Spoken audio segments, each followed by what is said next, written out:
जय गुरुदेव। गुरुर्ब्रह्मा गुरुर्विष्णु गुरुदेवो महेश्वरः। गुरुः साक्षात् परम ब्रह्म तस्मै श्री गुरुवे नमः। अर्चनी वंदनी प्रातः स्मरणी परम पूजनी गुरुदेव के चरणों में बारंबार वंदन कर आरंभ करते हैं। ज्योतिष के पाठ्यक्रम का अपन अध्ययन कर रहे हैं और इस क्रम में पहला पाठ हो चुका है, दूसरा पाठ है।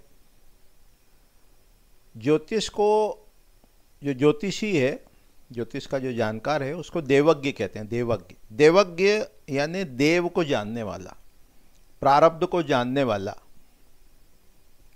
और अपना पाठ्यक्रम जो है वो ज्योतिष के जो ग्रंथ हैं, सारावली, वृहत जातक, वृहत पाराशर होरा शास्त्र, जातक पारिजात, इन ग्रंथों पर आधारित है। इस क्रम में हमने कल राशि को देखा, नक्षत्र को थोड़ा समझा। 12 राशि होती हैं, 27 नक्षत्र होते हैं। और ये जो ज्योतिष है ये वेद का अंग है, वेद के अंग होते हैं, आँख, नाक, कान इत्यादि। तो ज्योतिष को नेत्र कहा है, नेत्र कहा है, नेत्र। तो नेत्र से क्या होता है, हमें अच्छे बुरे समय का पता लगता है, हम उससे देखते हैं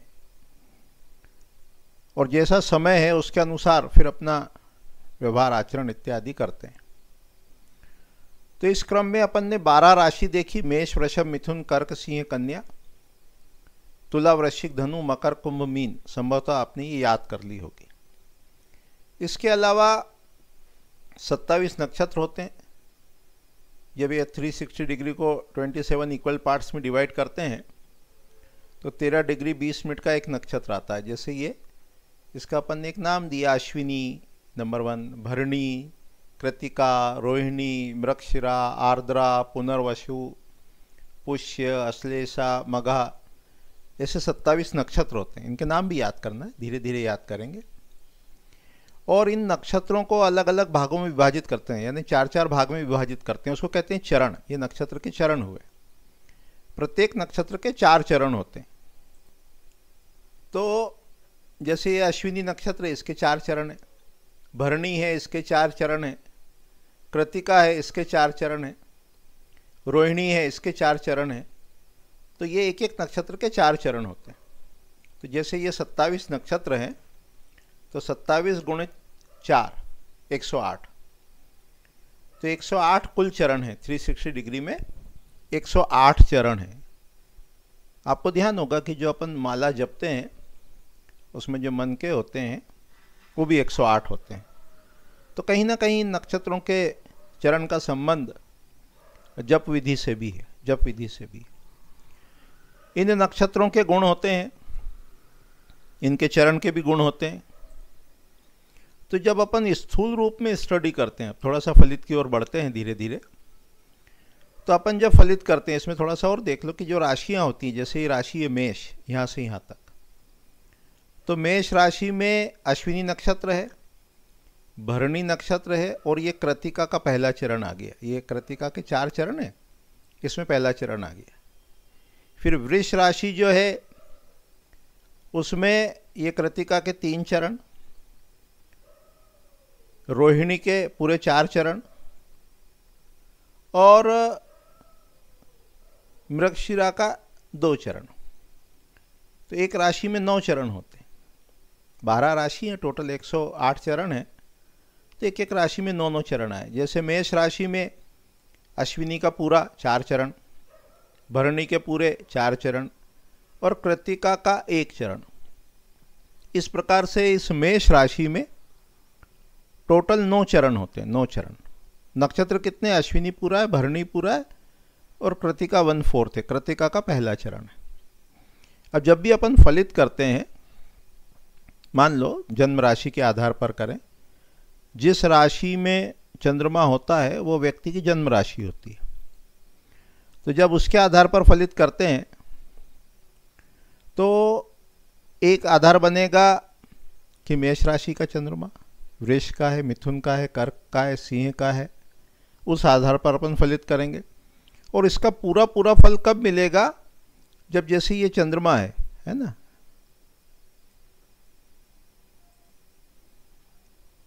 अभी एकदम से फलित शुरू ना कर देना, अभी तो केवल हिंट दे रहे हैं कि फलित करते कैसे हैं। अब जैसे ये मान लो ये चंद्रमा, ये वाला यहाँ पर ये चंद्रमा है, तो ये जो चंद्रमा है जैसे ये मेष राशि में है, ये इतना जोन मेष का है, तो ये मेष राशि का चंद्रमा है। तो जब यह चंद्रमा मेष के मध्य में होगा तो जो फल शास्त्र में बताया है मेष राशि का वो पूरा पूरा मिलेगा, क्योंकि चंद्रमा कितनी डिग्री को देख रहा है यहाँ पर मेष राशि में, जब मध्य में आ गया तो पूरा का पूरा चंद्रमा से ये मेष राशि प्रकाशित हो रही है। जब मध्य से वो इधर बढ़ा है ना, तो क्या हो गया, अब उसका वृष का भी असर आने लगा। तो इस पॉइंट पे आधा वो मेष में है, इनका जो जंक्शन है, इनकी जो संधि है, जब वो मेष और वृष के बीच में है ना, तो आधा उसमें असर मेष का है, आधा वृष का है। फिर वो आगे बढ़ा, फिर जब वो इतने डिग्री पर आया तो क्या हो गया, अब वो वृष राशि के मध्य में, तो जो फल वृष राशि का दिया है वो पूरा फल प्राप्त होगा। तो अपन क्या करेंगे, अपन ये देखेंगे चंद्रमा का फल विभिन्न राशियों में, ये स्थूल होगा। उसके बाद चंद्रमा का फल हम देखेंगे विभिन्न नक्षत्र में, कि चंद्रमा जब अश्विनी में है, भरणी में है, कृतिका में है, रोहिणी में है ना, वो चंद्रमा कहाँ है जन्म के समय, उसके आधार पर देखेंगे।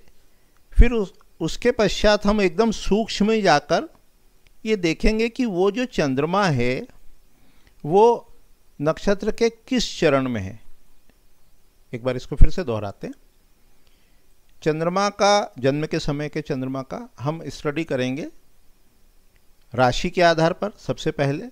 अब राशि में 9 भाग हैं, राशि में 2.25 नक्षत्र हैं, तो हम बाद में ये देखेंगे कि वो अश्विनी में है तो उसका अलग फल है, भरणी में है तो उसका दूसरा फल है, और कृतिका में है तो और सूक्ष्म में चले गए। चरण में जब गए हम तो सूक्ष्मतम हो गए। तो अभी अपन धीरे धीरे करके ये स्टडी करने वाले हैं कि चंद्रमा का फल सबसे पहले राशि के अनुसार, फिर नक्षत्र के अनुसार, फिर नक्षत्र के चरण के अनुसार, इस क्रम में अपन ये फल को स्टडी करने वाले हैं। अभी एक मेष राशि का फल पहले देख लेते हैं। तो कहा जब मेष राशि में चंद्रमा होता है जन्म के समय, तो व्यक्ति का जो शरीर है वो आभामान होता है, स्वर्ण के समान चमकीला होता है, स्थिर धनी होता है, बंधुओं से रहित होता है, साहसी होता है, सम्मान से श्रेष्ठ होता है, काम से पीड़ित होता है, कामनाओं से वो पीड़ित रहता है। काम यानी यहाँ सेक्स भी ले सकते हैं।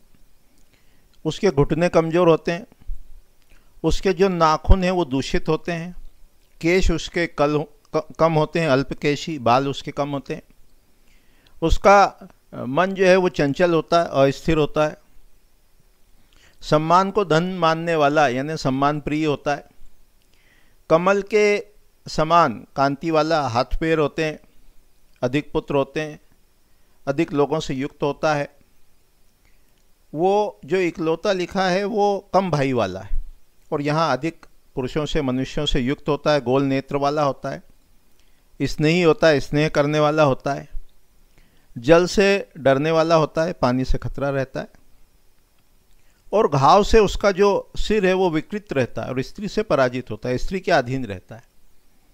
तो इस प्रकार का फल जब जन्म के समय चंद्रमा मेष राशि में हो तब देखने में आता है, शास्त्र में बताया है। ये पूरा का पूरा कब एप्लीकेबल होगा, जब चंद्रमा मेष राशि में 15 अंश का होगा, तब इस प्रकार का फल मिलता है। अभी अपन शुरुआत में, आरंभ में ये सीधे सीधे फल देख रहे हैं। थोड़े समय बाद अपन प्रत्येक राशि के गुण देखेंगे, उनकी कैरेक्टरिस्टिक्स को समझेंगे कि मेष राशि की क्या है, वृष की क्या है, मिथुन की क्या है, और पूरे ये जो नवग्रह हैं सूर्य चंद्र मंगल आदि, इनके गुण क्या है। और इनके कॉम्बिनेशन से, जैसे मेष राशि का और चंद्रमा का जब कॉम्बिनेशन हुआ तो किस प्रकार का फल हमको प्राप्त होता है, ये यहाँ अपन देख रहे हैं। उससे क्या होगा, उससे अपने को राशियों के गुणधर्म और जब ग्रहों के गुणधर्म अच्छे से याद हो जाएंगे तो ये इंटरप्रेट करने में हमको सुविधा रहेगी। उसके बाद कहते हैं जब चंद्रमा 2 नंबर राशि में हो, वृष राशि में हो, तो उसका क्या फल है, तो आगे चल के देखेंगे। वृष राशि का जो स्वामी है वो शुक्र है, मेष राशि का स्वामी जो है वो मंगल है, मंगल की अपनी कैरेक्टरिस्टिक्स है। तो यहाँ वृष यानी वो जो वृषभ है, वाहन है शिव जी का, वैसी वो राशि की आकृति बनी है, उसको कहा वृष राशि। उसमें जब चंद्रमा हो जन्म के समय तो व्यक्ति कैसा होगा, तो कहा विशाल सीने वाला होगा, वक्षस्थल उसके विशाल होंगे, दानी होगा, घुंघराले बाल वाला होगा, कामी होगा, कीर्तिमान स्थापित करने वाला होगा, कन्या संतान वाला होगा, सुंदर होगा। उसकी विवेक शक्ति ऐसी होगी जो सही और गलत को डिस्टिंग्विश करने में सक्षम होगी। जीवन के मध्य में और बाद के समय में वो सुखी होगा। उसके जो कमर है, पैर है, कंधा है, घुटना है, मुख है, ये जो है वो दीर्घ होंगे, स्थूल होंगे, मोटे होंगे। उसकी पसली में, मुख पर, पीठ पर, कंधे पर चिन्ह होंगे। सुंदर चलने वाला होगा और क्षमा से युक्त होगा, क्षमावान होगा। इस प्रकार का गुण वृष राशि के समय, जन्म के समय जब चंद्रमा होता है तो ऐसा ये गुण बताया गया है। तीसरी नंबर राशि है, राशि नंबर 3, मेष वृषभ के बाद मिथुन। मिथुन में वो स्त्री पुरुष का जोड़ा, इसका स्वामी बुध। तो बुध है तो बाद में अपन देखेंगे कि वो नपुंसक ग्रह है, तो नपुंसकों से मित्रता करने वाला। फिर ये इंटरप्रेट करने में अपने को सुविधा रहेगी। तो जब मिथुन राशि का चंद्रमा होता है जिसके जन्म के समय, वो ऊंची नाक वाला, काले नेत्र वाला, सूरत विधि यानी काम कला उसका ज्ञाता होता है, काव्य लिखने वाला होता है, सुख का भोगी होता है, हाथ में उसके मछली के समान चिन्ह होते हैं, सुंदर सौभाग्यवान होता है, हंसने वाला होता है, मीठी वाणी से युक्त होता है और स्त्री के वश में रहता है, लंबे शरीर वाला होता है। तात्पर्य क्या है, बुध का संबंध हमको वाणी से मिलेगा। जब जिस हॉरोस्कोप में बुध शुभ है, बलवान है, तो वो जो है वो वाक में, बोलने में वो निपुण है, अच्छा वक्ता है। और बुध दूषित है, बुध कमज़ोर है, उसका षड्बल कमज़ोर है, आगे देखेंगे षड्बल क्या होता है। तो क्या होता है, उसको वाणी संबंधी कठिनाइयाँ रहती है, तो कर्कश बोलने वाला होगा, हकलाने वाला होगा, उस प्रकार का व्यक्ति मिलेगा। तो यहाँ ये जो मिथुन राशि का चंद्रमा है उसका फल बताया, 2 माताओं से पालित होता है। इसका मतलब ये है कि हो सकता है कि उसकी जो माता है वो जब ये छोटा रहे तब वो कष्ट के कारण दूसरी माता उसको पाल सकती है।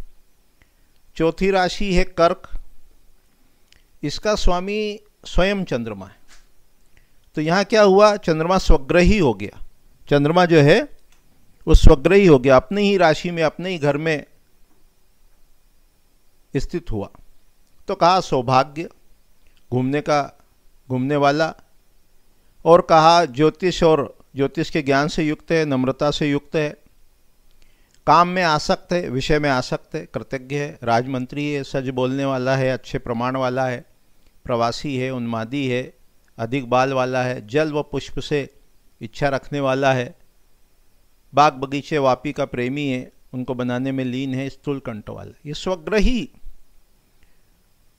चंद्रमा के परिणाम बताया, लक्षण बताया जब जन्म के समय चंद्रमा कर्क राशि में हो। आगे अपन देखेंगे कि कर्क राशि का संबंध जो है वो जल से, तो इस प्रकार से जल से इच्छा रखने वाला या वापी का प्रेमी है। तो जब हमें राशियों के गुण धर्म अच्छे से याद हो जाएंगे तो ये हमारे लिए सरल हो जाएगा कि हम चंद्रमा का विभिन्न राशियों में जो परिणाम है उसको याद कर पाएँ। सिंह जो है वो सिंह राशि के चंद्रमा का फल बताते हैं। सिंह राशि का फल बताते हुए कहते हैं कि मोटी हड्डी वाला, सिंह राशि का स्वामी सूर्य, सूर्य का संबंध बोन से, हड्डी से, तो कहा मोटी हड्डी वाला, पुष्ट हड्डी वाला, बड़े मुख वाला, कम बाल वाला, मोटा मुख कंठ वाला, स्त्री का शत्रु, भूख प्यास पेट दांत के रोग से पीड़ित, मांसभक्षी, दानी, गुस्से वाला, सिंह की प्रॉपर्टी।